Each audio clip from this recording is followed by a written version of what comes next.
Сәлем баршаңызға. Бүгін сіздермен бірге осындай өте дәмді вопипай пирожныйларын бірге жасайтын боламыз. Видеоның соңына дейін қарап, лайк басып, пікір қалдыруды ұмытпаңыздар. Ең әуелі сармайымыз бен шоколадымызды микроволновкада ерітіп алатын боламыз.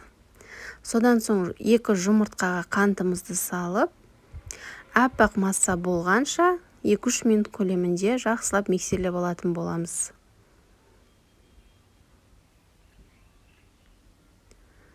Міне осылай аппақ болған соң, жаңағы ертілген шоколад пен сармайымызды қойып,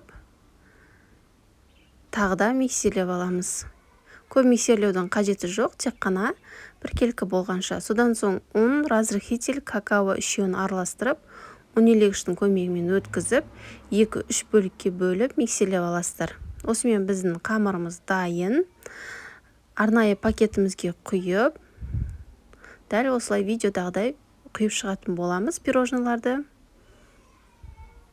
Барлығы біркелкі болуға қараңыздар, мән беріңіздер.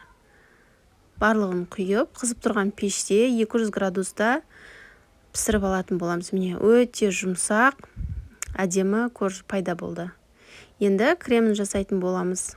Бізге креміне творожный сыр және де сармай, содан соң сахарный пудра үшеуін біркелкі болғанша миксерлейміз. Ең оңай әрі дәмді кремдердің бірі. Арнайы осындай пирожныйға арналған крем. Креміміз дайын, арнайы мешогымызға құйып, осылай құйып шықтым. Екінші коржды үстіне жауып, барлығын дәл осылай жинайтын боламыз пирожныйларды. Содан соң бетіне кішкене ғана гүл тәріздес етіп құйып шықтым.